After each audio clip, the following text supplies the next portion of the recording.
Hi, my name's Andy, and in this video I want to share with you this old radio. It's an Ekco AC86, and it's at the time of making this video it's about 76 years old, so it was manufactured somewhere around 1935, and if you think about that, that's only about 34 years after Marconi made his first transatlantic transmissions in 1901. So grand old radio, 6 valves. I'll give you some websites at the end of the video that you can find more information about this sort of equipment, but I just thought I'd share it with you, because if you haven't seen one already, then the chances are you won't get to see one, because they're not making them anymore. But as I say, I just thought I'd share it with you, and with all these videos I try and bring you something that you don't see every day, and this is the first one of these that I have actually seen. Collectors also refer to it as a dougal, and I think that's because of its shape, looking a bit like the character from the children's TV program. So I'll get some close-ups so as you can see what it looks like inside. Back in 1935 you would have been able to buy this radio for £13 2 shillings, and that would have been a huge amount of money. I'm not quite sure what people were earning back then, but it would have been a major investment.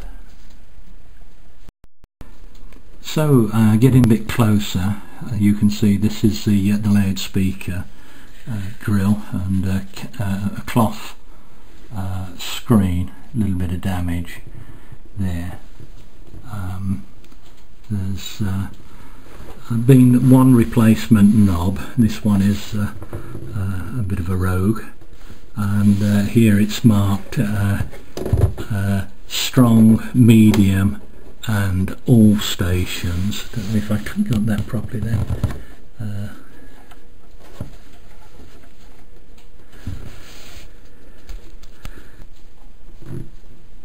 And on the dial itself it's got Lyons, Dublin, Frankfurt, Hellsberg, all good old names, Vicksburg, Rome, Cologne, Droitwich of course.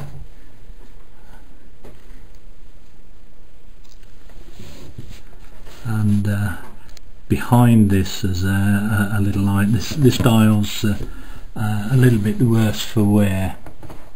A little bit of damage there. Looking in the back of the radio there, it's an electrical energized magnet on the loudspeaker, and so no permanent magnet there. Say 6 valves. I'll slip the chassis out so as you can see what the radio itself looks like. Okay, I've slipped the chassis out of the case now, and if there's one thing you take away from this video, take this away. This is a little pot that I have to put the screws and any nuts and bolts in. Whenever you take something apart, make sure you put the components safely. I've spent half my life looking for bits and pieces that I've just put down.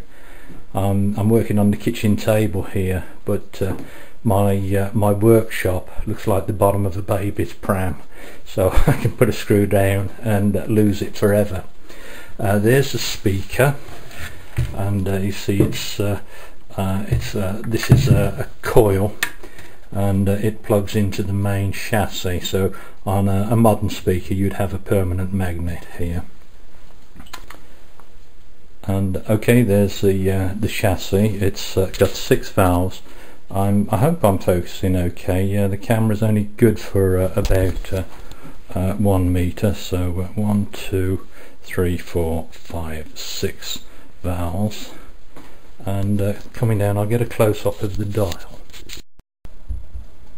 Okay, that's the dial with a bit of daylight behind it, and I'll show you the mechanism that the radio was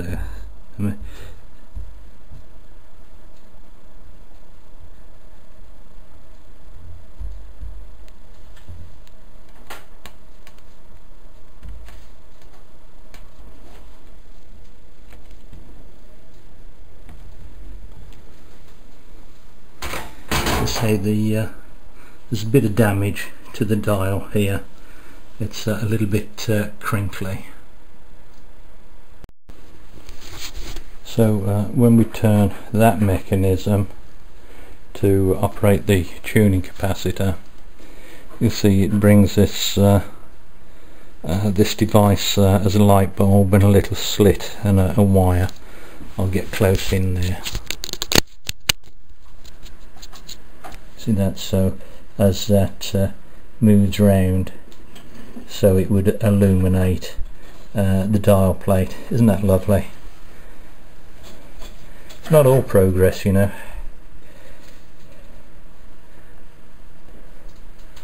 Okay, I'll flip it over and show you the underside. Okay, I've got the chassis up on end there. This would have been the mains connections in. I'd never dream of putting power onto this thing, not without doing an awful lot of work to it first. This is a waxed capacitor which has bled most of its wax. It's had a few capacitors replaced in its lifetime by the look of it. A couple there, and this one down the bottom. Sorry, you're probably getting too close.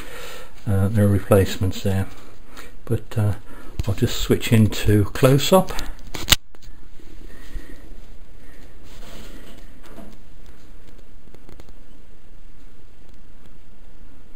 Canvas covered wire or cotton covered wires, old carbon resistors. This label tied on there, it says EK Coal Limited, Southend-on-Sea, and model number and serial number, but unfortunately I can't read those. It was penciled on, but I think the juice out of this capacitor has got to the label and discoloured it. This is where the plug from the loudspeaker plugs into, so that would power DC onto the coil to make the magnet, and the speech cone. As I depress the cone, there's no grating, so it means that speaker would still work. So, as a little restoration project, one could either try and get the radio to work in its original form, or build a more modern radio into this beautiful, I suppose, deco style case. Okay, thanks for watching. I hope you found that a little bit interesting, and I'll be posting other radios on YouTube for you to have a look at, and hopefully there'll be things that you don't get to see every day. And just stay with me and I'll give you those email addresses or websites that I mentioned earlier.